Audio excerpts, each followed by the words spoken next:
আমরা বর্তমানে অবস্থান করছি বুড়িচংয়ের মহিষমারার দিকটায়।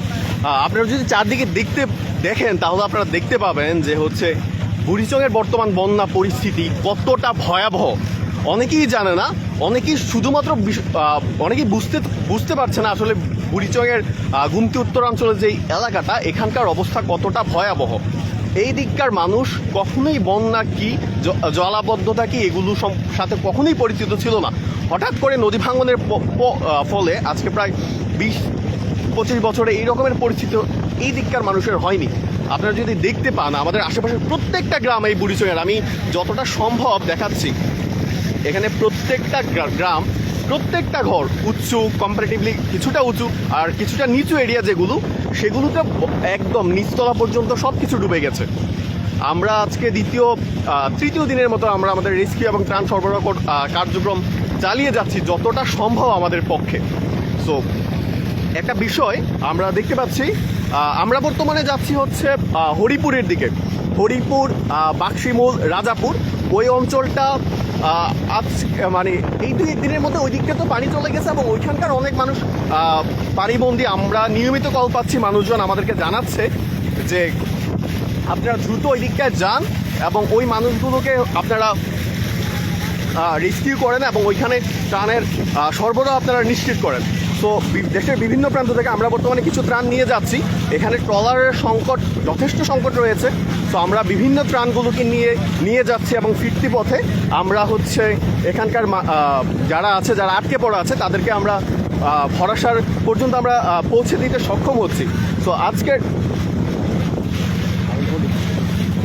আজকে আমরা এখানে ঢাকা বিশ্ববিদ্যালয়ের আমাদের বুড়িচংয়ের যে সংগঠন ডুসাপ এবং সাথে পাশাপাশি আমাদের সমুদ্র বিজ্ঞান বিভাগের কিছু মেধাবী শিক্ষার্থী, তারা নিরলসভাবে পরিশ্রম করে যাচ্ছে দেশের বিভিন্ন প্রান্ত থেকে আসা মানুষগুলো আমাদের এই জনপদের জন্য, বুড়িচং জনপদের মানুষের জন্য নিরলসভাবে তারা পরিশ্রম করে যাচ্ছে।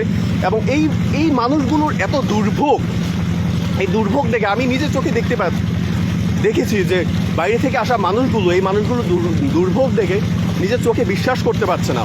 মানুষের চোখে জল চলে আসার মতো অবস্থা তৈরি হয়েছে এই দিকটাতে। তো আমরা এখানকার পরিস্থিতিটা বিস্তারিত জানার জন্য আমাদের সমুদ্র বিজ্ঞান বিভাগের আমার সিনিয়র আমার সজীব ভাই, ওমর সজীব ভাইয়ের সাথে কথা বলবো। ভাই দেখুন, আমরা পরশুদিন রাতে এখানে এসে আমরা জড়ো হয়েছি। তো তার আগে আমি চৌদ্দগ্রাম, লালমাই, এরপর আমাদের নোয়াখালীতে আমরা কাজ করেছি। কিন্তু এই এরিয়ার পরিস্থিতিটা আসলে সেখান থেকে ভিন্ন, যেহেতু এখানে পাড় ভেঙেছে, যার কারণে প্রতিনিয়ত এখানে পানি বেড়ে যাচ্ছে এবং কি প্রাণীর স্তরটা প্রতিনিয়তই বাড়ছে।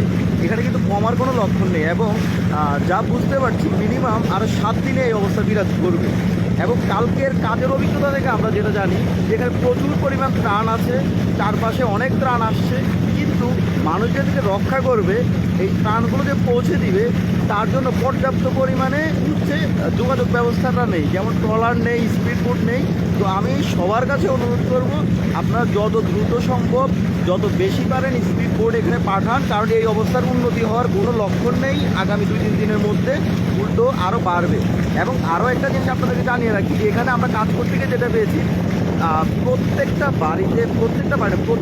গ্রামে গিয়েই আমরা এমন অনেক অসুস্থ ব্যক্তিকে পাচ্ছি যারা প্যারালাইজ। যেমন কালকে আমরা প্রতি ঘন্টায় গড়ে 1 জন করে প্রেগনেন্ট মহিলাকে নিরাপদ আশ্রয়স্থলে পৌঁছে দিয়েছি। কিন্তু এইরকম অনেক পরিবার আছে, আমরা আসলে তুলে উঠতে পারছি না, কারণ এত অল্প সংখ্যক ট্রলার এবং স্পিড দিয়ে এটার মোকাবেলা করাটা সম্ভব না। সুতরাং আমি আহ্বান জানাবো, আপনার ত্রাণের দিকে আপনাদের মনোযোগের চাইতে আপনারা এখানে কীভাবে বেশি ট্রলার এবং পাঠাতে পারেন সেদিকে একটু লক্ষ্য রাখবেন, সেটার প্রতি আমি আমার আহ্বান জানাচ্ছি।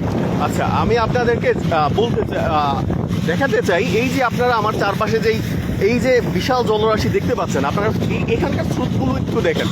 আপনাদের কাছে মনে হতে পারে যে আমরা কোনো নদী অতিক্রম করছি। এই জায়গাগুলো আসলে লোকালয় থেকে 1-1.5 হাত নিচু আমাদের ধানি জমি ছিল। এই জমিগুলো সব আশেপাশে সবটা প্লাবিত হয়ে গেছে। তো আমরা যারা আপনারা দেশের বিভিন্ন প্রান্ত থেকে এই অঞ্চলের দিকে ত্রাণ সামগ্রী নিয়ে আসছেন, তারা আপনারা চলাচলের জন্য অ্যাটলিস্ট কোনো বোট বা এমন কিছু নিয়ে আসবেন। এছাড়া আপনারা দুর্গত মানুষদের কাছাকাছি পৌঁছাতেই পারবেন না। আমাদের পর্যাপ্ত পরিমাণ ত্রাণ সামগ্রী আসছে, কিন্তু দেখা যাচ্ছে ট্রাক দিয়ে যত দূর অবধি মানুষজন সরাসরি যেতে পারছে তত দূর অবধি হচ্ছে মানুষজন ত্রাণ সামগ্রী পৌঁছাচ্ছে। তার বাইরে হচ্ছে মানুষজন দুর্গত জায়গাগুলো থেকে ত্রাণ সামগ্রী পাচ্ছে না। নিরাপদ পানি, আমি আরেকটা যে সবচেয়ে গুরুত্বপূর্ণ যেটা হচ্ছে নিরাপদ পানি।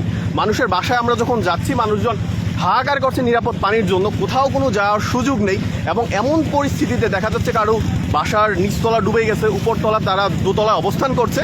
তারা এমন পরিস্থিতিতে তারা হচ্ছে বাসা বাড়ি ছেড়ে সব কিছু ছেড়ে যেতেও চাচ্ছে না, আবার এখানে অনেকের জায়গার দূরে কোথাও যাওয়ার সেই সুযোগটাও নেই। কিন্তু এমন পরিস্থিতিতে থাকা কী পরিমাণ দুর্বিষহ, বিশেষ করে পানির অভাব।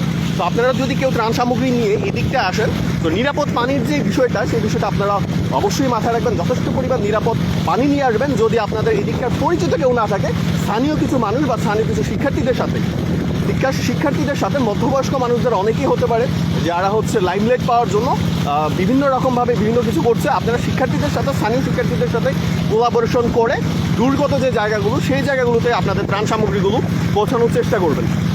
ধন্যবাদ। অনেক মানুষ হয়ে গেল আইডি থেকে